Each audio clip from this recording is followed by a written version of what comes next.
Is the UK racist? A question that seems to be on the mind on many with the discussion and talk and activity surrounding the Black Lives Matter movement. And it's a question that really seems to make a lot of people uncomfortable. Because what I found with this question is that it forces people, especially white people in the UK, to answer a question that for so long they've been in denial about. So when we ask the question, is the UK racist? What do we mean? We're trying to unpack what underpins the social fabric of British society. So I would say, from my own personal experience, is that the racism in the UK is not as overt as it is in the States. And that's not to say that there are no incidences of overt racism. There certainly is, and I myself have been at the receiving on the end of that on multiple occasions. But what we are saying is that the what underpins our institutions and many of the psyche of the British public is a racist one, which I find sometimes to be somewhat even more insidious than the overt expressions of racism that we find in the States.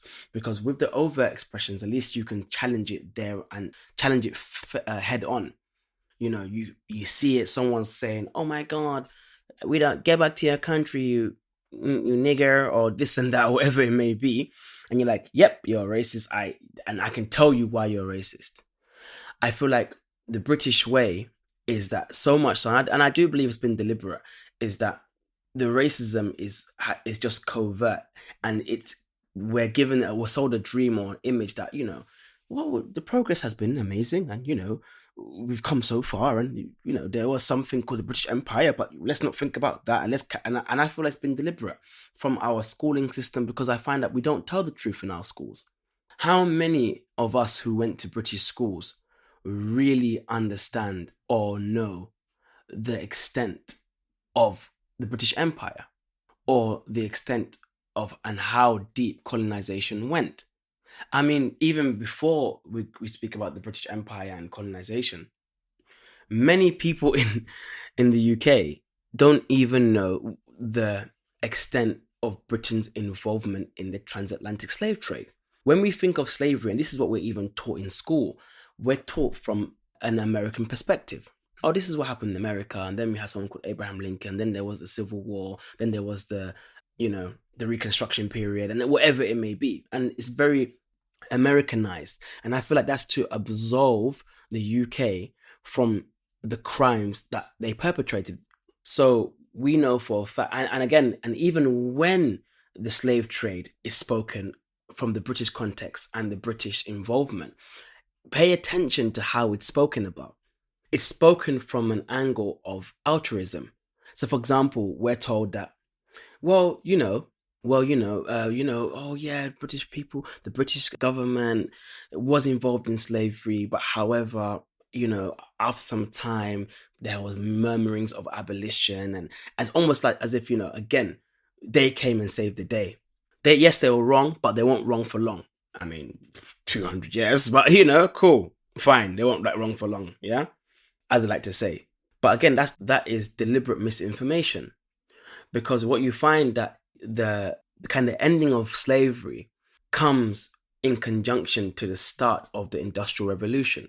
And it wasn't that overnight British people, slave owners, the British government somehow gained a heart on the matter. Not at all. It was literally having slaves no longer benefited the purse of those involved. Purely monetary, purely economical. And that's why we can talk again on the kind of intersectionality of white supremacy and capitalism. But that's a whole nother day. And for that, I recommend, Dr. Cornel West. So now, in answering the question, is Britain racist? And it's hard to spot the racism, which I've mentioned before. So how can we answer this question then? If it's something that we can't see overtly, how do you answer this question? And for this, I feel like it's important that I defer to one of the greatest thinkers of the 20th century, literally. And you might recognize his voice. It's none other than James Baldwin. I don't know what most white people in this country feel, but I can only include what they feel from the state of their institutions. I don't know if white Christians hate Negroes or not, but I know that we have a Christian church which is white and a Christian church which is black.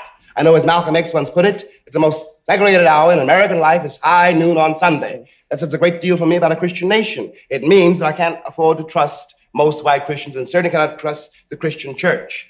I don't know whether the labor unions and their bosses really hate me. That doesn't matter, but I know I'm not in their unions. I don't know if the real estate lobby is anything against black people, but I know the real estate lobbies keep me in the ghetto.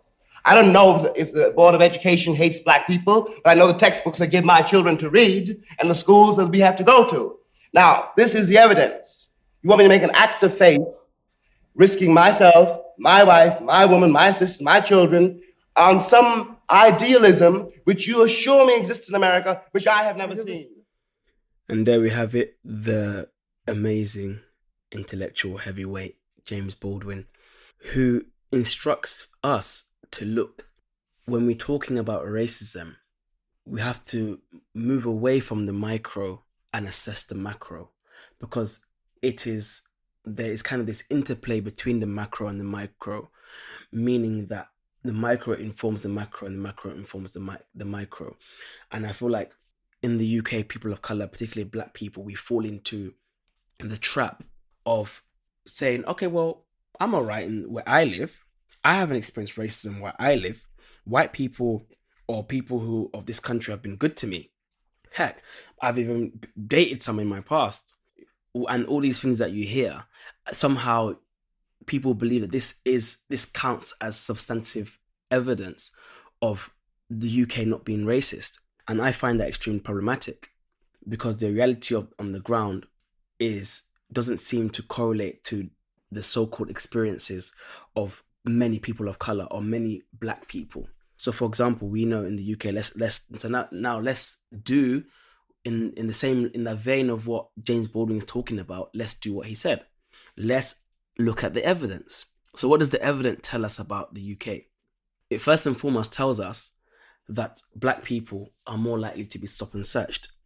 And is this because black people are more somehow inherently prone to crime? Of course not. Is there an issue of criminality amongst a certain demographic of young people in this country? Yes. No one can deny that. This has been spoken about. Is the common denominator or factor for their criminality blackness? No. That's what we disagree with. So when we know that black people are more likely to be stopped and searched, it's a question mark here. Why is that the case? We know damn well if you police the hood the same way you policed Glastonbury Festival, you'll find the same amount of drugs, if not more, the same amount of illegal activity, if not more. And heck, you probably find some politicians' family members and daughters and sons there as well getting involved. Let's not like it's a black thing that this is the reason why these things are happening, why drugs are involved. That's just one case study. We know that black boys, particularly in the UK schooling system, are more likely to be excluded from school. Now, the question is it because black boys are somehow inherently more misbehaved than everyone else? Of course not.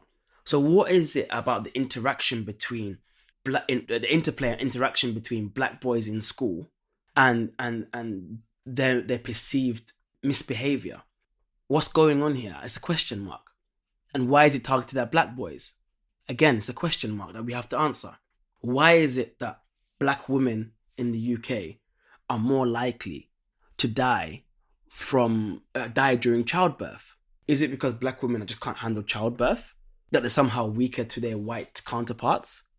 And is there an issue here that the process of childbirth is more taxing on black women because they're not receiving ample care? Which one seems more probable? These are the aspects, these are the things that we have to look at when we're talking about institutionalized racism. When we're talking about the heart of a country, that what is a country? Really, it's something that is an imagined reality, isn't it? There's not such a thing as a country. Yeah? Yes, there's land mass, but the country in an abstract sense is what? Is we give it a reality. So the question is now, what is the reality of the ground of that country? And a country is best expressed through how? Is expressed through its institutions. Because no matter how nice Susan down the road is, she doesn't affect my life. What affects my life are the institutions of this country.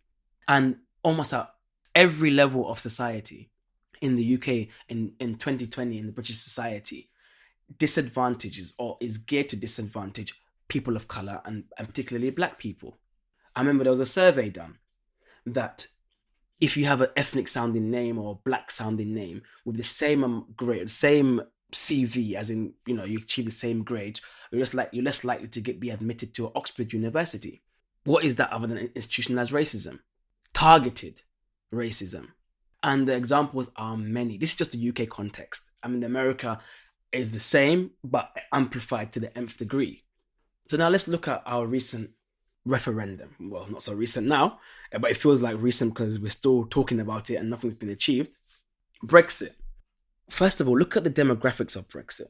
It was older people voted overwhelmingly towards Brexit and younger people voted overwhelmingly against Brexit to remain. What were the reasons cited for why people voted Brexit? The number one reason, which was Lord Ashcroft brings and cites, is that people wanted UK to get back control. Whatever that means, we can dissect it another time. But the second most given reason was immigration and border control. Immigration and border control and migrant fear and fear of refugees, all these racist kind of underpinnings that were fueled by the right-wing press and that were fueled by Nigel Farage during the Brexit campaign. That was the second reason given for this demographic, for the demographic of people who voted to leave, who were overwhelmingly white. Something like 7 out of 10 black people voted to remain. Ethnics voted to remain. Why? A question mark. So now we've seen at a political level, at institutional level, that the evidence suggests, and I think we're past suggestion now. It confirms that the UK is racist at institutional level. What does Brexit show? Brexit shows that at the psyche of people, admittedly, it was only 52% to 48%. So I think there's a much more hope in the UK than there is in America, because we can go talk about America and the numbers in America. But statistically speaking, the psyche of the UK people, the UK public, was exposed. And what was it exposed as? As people who are xenophobic, meaning the fear of the other, a fear that's unfounded. And again, I don't want to play into this kind of binary that if you voted Brexit, you're racist. I absolutely disagree with that. If you voted for Brexit, you may not be a racist. However, every racist voted for Brexit. And if you're not a racist and you voted for Brexit, it meant that you didn't see xenophobic rhetoric as enough as a deterrent from siding with the Brexiteers. And that says a lot about your moral compass. Now let's look briefly at America. Make America great again. What does that mean? It's that same populist language that exists that has caused Brexit in the UK, isn't it? It's that same language of let's go back to an old glory of empire and let's keep it 100. That, in America, boy, making America great again, just not too long ago, there was slavery. Is that what you mean? In the UK, we're talking about it was colonization and empire. Is that what you mean? Because let's keep it real. When people talk about going back to our glory days, whether that's in the UK context or make America great again in the American context, there sure as hell ain't meaning the time when black people were in that picture. That is the evidence. You see, that is the evidence. In America, 65% of those eligible to vote of white men voted for Trump. 52% of white women voted for Trump. What that meant is him pushing the birther movement, him having racist language, him calling countries S-hole countries, and so many him using so much racist rhetoric was not enough of a deterrent to deter you from siding with somebody. Oh, but I'm not racist, I vote Trump, I just hated Clinton. Fair enough. But now, after 4 years of him, what does that say about your heart? For me, it's very clear. And again, this is what I'm saying. I'm not interested anymore in what people have to say. In terms of I'm not a racist. How can I be a racist? My friend was black. My friend at school was black. I married. We got black people in our family, and all this stuff. I'm way past that. I have like for me, it's like I don't really care, you know. And when you show me your actions and what your actions are saying, that's when I'll believe you. That's when we can have a conversation. Because again, I feel like it's beautiful in the sense that we've now in an era where it's not enough for you to just be to say I'm not racist, but we're in an era where you must be actively anti-racist, and I think that's one of the most powerful shifts that I've seen in our day and age. So yeah, again, thanks for listening. Subscribe to the YouTube channel Cultural Renaissance Culture with a K. You're listening to the Malcolm Effect podcast with Momodou. Peace out.